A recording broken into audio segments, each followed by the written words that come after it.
Hello बच्चों, कैसे हो आप लोग। जैसा कि स्कूल खुल चुके हैं, आप लोगों के पास वीडियोस पहुंच रही हैं, चाहे फिर वो मैथ की हो, चाहे वो साइंस की हो, चाहे वो सोशल की हो। बेसिकली आज मैं प्लान कर रहा था फिजिक्स पढ़ाने का। ठीक, फिजिक्स की अगर हम बात करें, जैसे हम अगर बात करें क्लास 10th की, जो फिजिक्स है, फिजिक्स का जो चैप्टर 1 है आपका क्लास 10th का, वो है रिफ्लेक्शन ऑफ लाइट। बेसिकली अगर एनसीईआरटी की बात करेंगे तो उसमें reflection of light and refraction of light दोनों मर्ज है। बट अगर हम चांद की बात करें तो उसमें रिफ्लेक्शन ऑफ लाइट पहला चैप्टर है। बेसिकली कॉन्सेप्ट क्या है, रिफ्लेक्शन होता क्या है।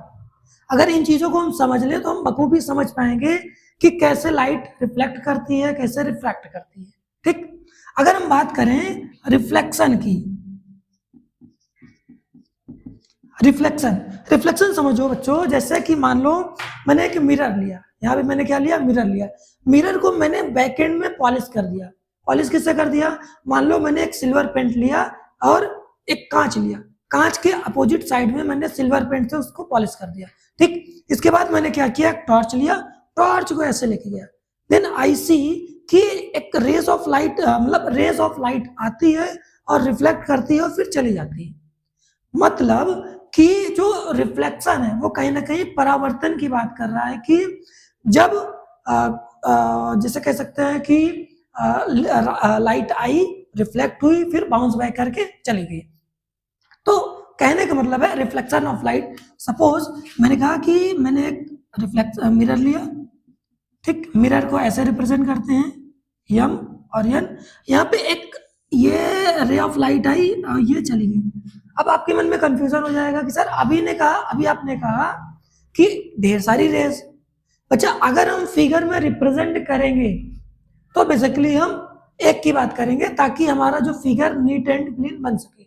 मीन्स रिफ्लेक्शन ऑफ लाइट की बात करें, यहाँ पर एक रे ऑफ लाइट आई और यहाँ से ये रिफ्लेक्ट होके ये चली गई। यहाँ पे कॉन्सेप्ट आता है laws of reflection of light. Laws of reflection of light अभी मैं केवल एक समराइज फॉर्म में बता रहा हूं क्या क्या चीजें हैं, फिर आगे हम कनेक्टेड रहेंगे।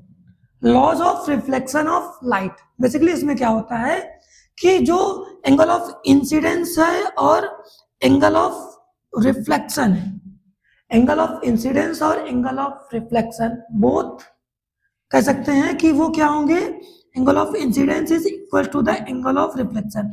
ये है लॉज ऑफ रिफ्लेक्शन। ठीक है, laws of reflection that is angle of incidence is equal to the angle of reflection. Second thing, अब अगर हम दूसरे लॉ की बात करें, दूसरा लॉ क्या कहता है, the angle of incidence and the angle of reflection and the normal means angle of incidence, angle of reflection and normal lies on the same plane. Basically क्या है कि जैसे फिर से बताता हूं, मैंने क्या लिया, एक मिरर लिया।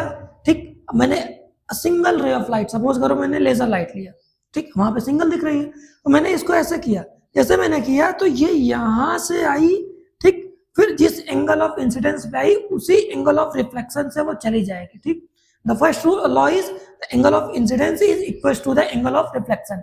Then the second law, that is the angle of incidence, the angle of reflection and the normal that is perpendicular lies on the same plane। जो ये प्लेन जहाँ एक पॉइंट बना सरफेस, वहीं पे angle of incidence, angle of reflection and the normal lies on the same plane. ये कहीं ना कहीं बताने की बात कर रहा है कि जो कॉन्सेप्ट है फिजिक्स का, जो कॉन्सेप्ट है the angle of incidence, the angle of reflection and the normal lies on the same plane, ये हर बार एग्जाम में पूछता है। ये कुछ नया कॉन्सेप्ट नहीं है, ये पुराना ही कॉन्सेप्ट है, बेसिकली एक्सप्लेन किया जा रहा है। ठीक है, अब थोड़ा सा थ्योरी पे आते हैं। जैसे कहा जाता है कि अगर ढेर सारे एग्जांपल्स इसके, ठीक, आप कनेक्टेड रहना, मैं बताता हूँ। जैसे कहा जाता है कि जो लाइट है उसके दो फेजेस होते हैं। लाइट के क्या है, दो फेजेस हैं, या फिर कह सकते हैं कि लाइट जो है एक वेव फॉर्म में होती है, light in a form of waves and in a form of particle। ठीक, पार्टिकल्स, या फिर कह सकते हैं कि ये वेव थ्योरी होती है, ठीक, और ये होती है पार्टिकल थ्योरी। ठीक, समझो, एग्जांपल से समझाता हूँ। ठीक, अगर वेव थ्योरी की बात करें तो जो लाइट है, जो travel the speed of light that is of 3 × 10⁸ metre per second, this is the speed of light. ठीक, अगर वेव फॉर्म में बात करेंगे तो एक वेव के फॉर्म में जाएगी। ठीक, दूसरा अगर बात करें पार्टिकल थ्योरी की बात करें कि light also represent the theory of particle. Basically हम बता रहे थे एक wave theory, then the second one is particle theory. Wave theory जो वेव्स के फॉर्म में रिप्रेजेंट करे, पार्टिकल थ्योरी जो पार्टिकल के फॉर्म में रिप्रेजेंट करे। ठीक, तो अभी हमने बताया रिफ्लेक्शन। ठीक, जब हम प्लेन मिरर की बात करें, अभी हमने जितना भी चीजें बताई है वो कहीं ना कहीं प्लेन मिरर के लिए था। अगर इसके बाद जाए हम, इसके बाद क्या चीजें होती हैं, जैसे इसके अगर हम बात करें, यहाँ पे फिर दो चीजें आती हैं। अगर जैसे जो मिरर है, हमने क्या लिया था, एक ग्लास लिया था, एक साइड हमने सिल्वर पेंट किया था, जब सिल्वर पेंट किया था तो गुड रिफ्लेक्शन ऑफ लाइट हो गया था। ठीक, तो ये हमने जब प्लेन मिरर के लिए लिया था, देन इसका काम था। बट जरूरी नहीं है मिरर प्लेन ही हो सकता है मिरर कर्व हो सकता है मिरर ऐसे हो जाए। मीन्स सपोज हो सकता है मिरर ऐसे हो जाए, या फिर हो सकता है मिरर ऐसे हो जाए। तो एक को बोलते हैं कॉनकेव मिरर, दूसरे को बोलते हैं कॉन्वेक्स मिरर।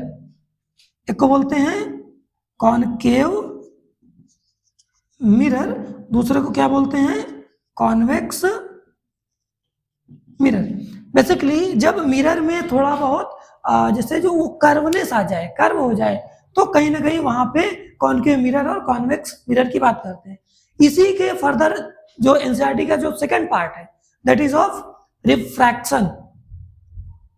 तो अभी हम केवल सरसरी निगाहों से क्या देखा हमने, केवल और केवल रिफ्लेक्शन ऑफ लाइट का जो मिरर के पार्ट में था उसकी हम बात कर रहे थे। ठीक, जब इसका नेक्स्ट पार्ट आएगा तब हम उस पर बात करेंगे कि रिफ्रैक्शन क्या होता है। अभी केवल हिंट दे दूं, जैसे कि आप अक्सर देखते होंगे कि एक ग्लास हमने लिया, ठीक, कोशिश करूंगा मैं प्रैक्टिकल करके भी दिखाऊं। हमने एक ग्लास लिया, उसमें आधा ग्लास पानी लिया, ठीक, हमने एक पेंसिल लिया, पेंसिल को पानी में डिप किया। जैसे हमने पानी में डिप किया और जब हम ऐसा देखने गए, देन हम क्या देखते हैं कि वहां पे ना ऐसा लग रहा है कि पेंसिल मुड़ी हुई है। इसके पीछे का रीजन क्या है, क्यों होता है, आप मैं नेक्स्ट पार्ट में बताऊंगा। अभी के लिए इतना ही रखते हैं, आप फर्दर कनेक्टेड रहे हमसे। Thank you.